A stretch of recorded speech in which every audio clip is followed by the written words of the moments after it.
मेरा नाम हया है। मुझे मालूम न था किशोर की वफात के बाद मेरी शादी देवर से कर दी जाएगी। वो मेरा दोस्त था जिसको मेरी माजी की सारी बातें पता थी। शादी के बाद ये दोस्ती दुश्मनी में बदल गई, लेकिन जब उसे मुझे महबूब के साथ देखा तो घर आते ही तेरा नाम दिल रख दिया। किस नंबर 2।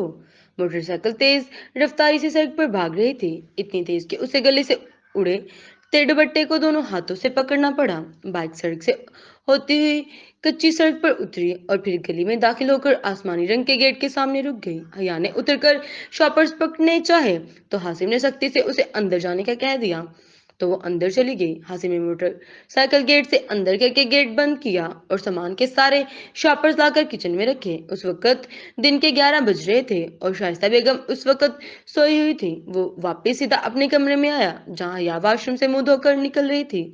बेड पर पड़े दुपट्टे से उसने अपना मुंह पूछा, पुप्पो सोई हुई हैं? तुमने नाश्ता नहीं किया होगा, मैं नाश्ता बनाती हूँ।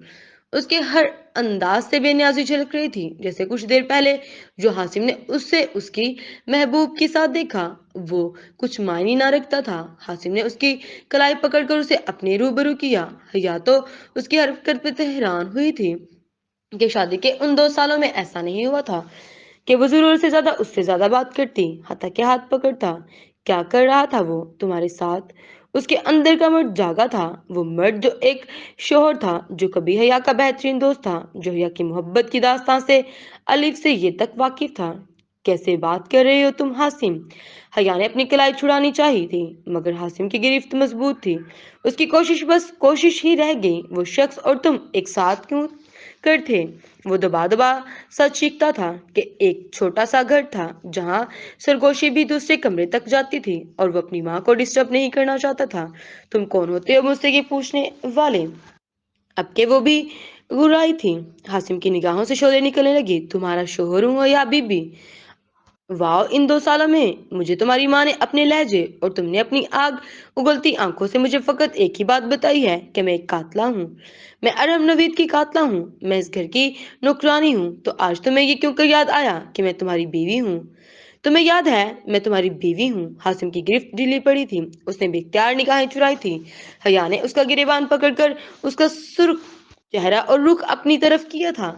अगर मैं तुम्हारी बीवी हूं तो मुझ पर वो सोग फर्ज क्यों किया गया है जो एक बेवा पर होता है? मैं अगर तुम्हारी बीवी हूं तो मैं अरहम की बेवा की तरह 2 सालों से सोग में क्यों हूं? मैं तुम्हारी बीवी हूं होकर एक बेवा की सी जिंदगी पिछले 2 साल से गुजार रही हूं। अगर मैं तुम्हारी मोहरम हूं तो एक नाम महरम का सोग मुझ पर क्यों कर लाजिम है? मैं अगर शादीशुदा हूं तो मेरी जिंदगी स्याह और सफेद में क्यों कर कैद है? उसका गिरेबान पकड़ते वो उन 2 सालों में आज पहली बार चीखी थी जो उस पर गुजर रही थी। वो बोली थी, आप पर ये शोक आपकी गलती की पादाश में आप पर फर्ज किया गया है, आपके गुनाह की सजा है जो आपके स्याह और सफेद के चक्कर में कैद कर दिया गया है। अपने भाई को ना मारा होता तो आज सबकी जिंदगी मुफ्तलिक होती। उसकी जिंदगी में नमी तैरने लगी थी। वो क्या करता? वो अपने भाई को भूलता ही नहीं था। वो भाई जो कभी बाप सा अच्छा लगता था, वो कभी दोस्त सच्चा लगता था। मैंने नहीं मारा अरहम को, तुम समझते क्यों नहीं हो? मुझे क्यों एक ऐसी गलती की सजा दे रहे हो जो मैंने नहीं की? मेरी जिंदगी अपने मरे हुए भाई के बदले क्यों तबाह कर रहे हो तुम? वो चिल्ला उठी थी, इतना तेज कि शाइस्ता बेगम भी हड़बड़ा कर उठ गई थी। हासिम सोफे पर ढह गया था। हया की आंख से एक कतरा, फकत एक कतरा पानी का निकला था। वो आज उमर सुल्तान को देखकर आई थी, वो आज अपने महबूब को देखकर आई थी। वो उमर सुल्तान जिससे 5 साल बिला नागा उसने मोहब्बत की थी और उस मोहब्बत का राजदार हासिम था। वो हर बात हासिम को बताती थी, वो हर बात मोहब्बत नामा हासिम को दिखाती थी। आज वो मोहब्बत उससे चंद कदम के फासले पर भी बड़ी दूरी पर थी। क्यों चिल्ला रही है ये मनहूस लड़की? शाइस्ता बेगम निहायत गुस्से से कमरे में दाखिल हुई थी। इन्हें हिया का बोलना, चिकना, हत्या की उसकी शक्ल से भी नफरत थी। वो जब बात करती थी तो हिया के लिए हकारत ही हकारत होती थी। कुछ नहीं हुआ अम्मा, चले अम्मा। अब हासिम शाइस्ता बेगम को लिए बाहर चला गया था। उसकी निगाहें पलटकर कमरे में आगज़ी उस फोटो फ्रेम तक गई जिसमें वो था, जिसमें अरहम नवीद था। वो अरहम नवीद जो मरकर उसकी जिंदगी अजाब कर गया था। कहते हैं मर्द हुए मरे हुए से नफरत नहीं करते, लेकिन इस वक्त इस पल हया जहांगीर ने अरहम नवीद से शिद्दत से नफरत की थी। उसकी आंखें सहरा थी तो चेहरा پتھریلا جذبات ان 2 سالوں میں اس کے اندر سے کہیں رخصت ہو گئے تھے، اور یہ تب ہوا جب وہ رخصت ہو کر اس گھر میں آئی تھی، وہ دن جو لڑکیوں کے اندر زندگی چکاتا ہے۔ اس دن زندگی اس کے وجود میں مر گئی تھی، اور وہ زندگی اس کے اندر مرے 2 سال ہو گئے تھے۔ وہ الماری کے پٹ کھولے حالی حالی نظروں سے ان 2 رنگوں کو دیکھ رہی تھی جن کے گرد پچھلے 2 سال سے اس کی زندگی گھوم رہی تھی۔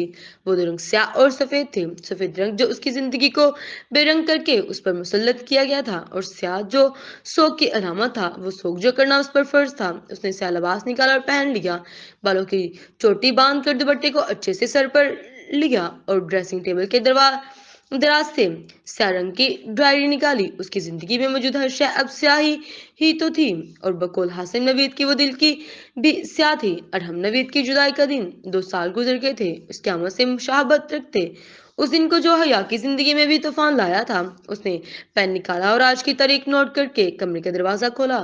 اس نے پلٹ کر نہیں دیکھا کیونکہ جانتی تھی کہ آج آنے والا حاسم نوید ہے۔ وہ بھی سیاہ لباس زیبتن کیے ہوئے تھا کیونکہ آج سوگ کا دن تھا۔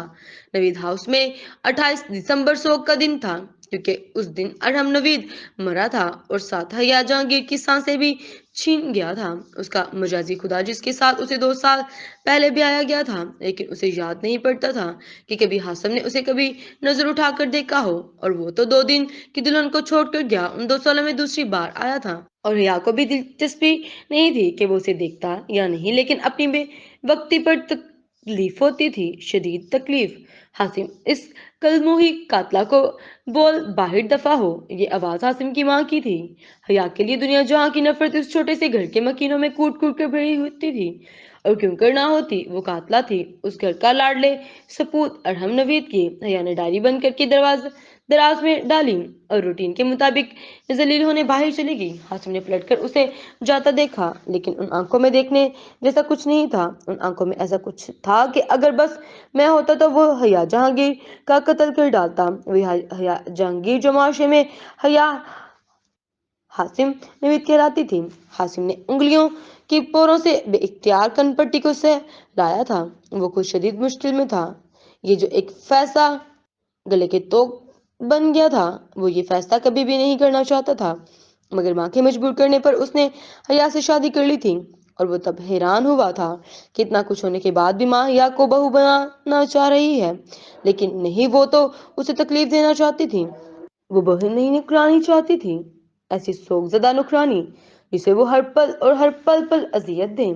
اور پہلی اذیت کی شروعات شادی سے تھی، کیونکہ امر سلطان اتنی پاور رکھتا تھا کہ وہ کچھ بھی کر کے حیا جہانگیر کو ارحم نوید کے مرڈر کیس سے باہر نکال دیتا، اور پھر وہ اور حیا ایک اچھی زندگی جیتے جو کبھی بھی قابل قبول نہیں تھی۔ حاسم چلتا ہوا فریم تک آیا، وہ فریم جس میں ماضی مسکراتا تھا، خوشی کی نوید سناتا تھا، اور زندگی سے بھرپور گیت گاتا تھا، اور اس سکون بھرے ماضی میں پتھر تب پڑا تھا جب حیا جہانگیر پاکستان آئی تھی۔ وہ جہانگیر جس سے ارحم نوید نے بے تحاشا محبت کی تھی، اتنی محبت کہ اس محبت نے پھر اس کی جان لے لی۔ دیکھو بھائی کیا کیا ہو رہا ہے، اس ہونے میں آپ کو ہونا چاہیے تھا۔ وہ کہتی اس کا کوئی قصور نہیں ہے، لیکن میں کہتا ہوں سارا قصور اسی کا تو ہے، سارا قصور حیا جہانگیر کا ہے جس کی محبت نے ایک شخص کو مار دیا، اور کل ایک شخص زندہ لاش بنا راستے میں کھڑا تھا، اور بچا میں تو میں نے تو کبھی اسے حاصل کرنے کے لیے تو اس سے محبت کی ہی نہیں تھی۔ وہ تصویر پر ہاتھ پھیرتا سرگوشیاں کر رہا تھا، وہ سرگوشیاں جو وہ 2 سال سے اپنے مرے ہوئے بھائی سے کر رہا تھا۔ ارحم نوید کی برسی کا دن گزر چکا تھا، 28 دسمبر گزر چکا تھا، اب ایک نیا سال آنے والا تھا۔ وہ نیا سال جو نوید ہاؤس کی مکینوں کے لیے صرف 2 سال پہلے تب آنے والا تھا جب ارحم نوید زندہ تھا، موجود تھا۔ ان سب میں اس چھوٹے سے گھر میں خوشیاں اچھلتی کودتی تھی۔ نوید صاحب کی وفات تک وہی جب ارحم کالج میں تھا، اور پھر باپ کے بعد اس پر ذمہ داریاں پڑ گئیں۔ حاسم چھوٹا تھا، اب بھی 8ویں کلاس میں تھا۔ وہ ارحم کالج چھوڑ دیا اور چھوٹی موٹی نوکریاں کرنے لگا جس سے وہ اپنا اور اپنی ماں کا پیٹ پال لیتا تھا۔ ساتھ ساتھ اس نے پڑھائی بھی جاری رکھی، مگر ذمہ داریوں میں ڈوبے ہر انسان کی طرح معمولی نمبروں سے پاس ہوتا تھا، اور پھر کچھ اس پر مہربان ہوا تو اس کو گورنمنٹ جاب مل گئی۔ گھر کے حالات پہلے سے قدرے بہتر ہو گئے تھے۔ پہلی تنہا پر گھر میں قرآن خوانی کروائی گئی، رشتہ داروں کو بلایا گیا، اور وہیں پہلی بار حیا جہانگیر آئی تھی۔ وہ ارحم کے ماموں کی بیٹی تھی۔ जो अरसों दराज से मुल्क से बाहर मुकीम थे। वो पहली बार का आना अरहम जहांगीर के दिल में अटक कर रह गया था। हया दोस्ताना तबीयत की मालिक थी, बरक्स अपनी छोटी बहन कशमाला के। बहुत जल्द वो नवीद हाउस की मकीनों के साथ अटैच हो गई थी और सबसे ज्यादा दोस्ती उसकी हासिम से हुई थी। हासिम इन दिनों ग्रेजुएशन कर रहा था और वो हया का बेस्ट फ्रेंड बन गया था। और फिर हया उसे अपनी मोहब्बत की तवील दास्तां सुनाने लगी। वो दास्तां जिसमें एक शहजादा था, उमर सुल्तान, और शहजादी थी हया जहांगीर। अपनी मोहब्बत की दास्तां सा पहला सफा सुनाते वो बहुत खुश थी। और उस दिन हासिम नवीद ने खुद को खुश फहमियों के जाल से बाहर निकाला कि हया जहांगीर उससे भला कैसे मोहब्बत कर सकती है।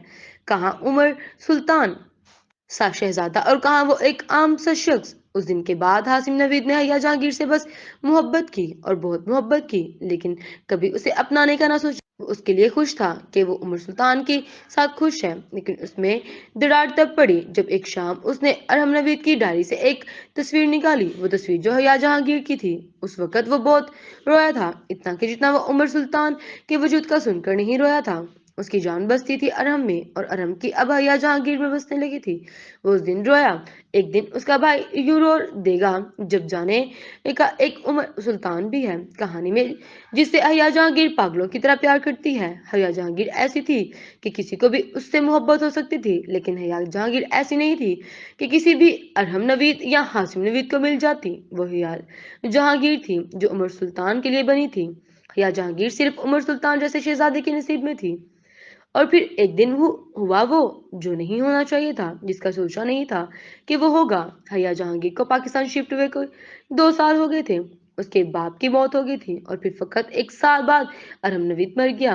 वो अरहम नवीद जो नवीद हाउस के 2 अफराद के जीने की वजह था। हासिम जाब के सिलसिले में इस्लामाबाद में था जब उसे ये खबर थी, और कराची आने पर मालूम हुआ कि अरहम नवीद की मौत हादसाती नहीं थी, वो एक कत्ल था और कातला हया जहांगीर थी। सारे शवाहद हया जहांगीर के खिलाफ थे। उसे गिरफ्तार कर लिया गया था।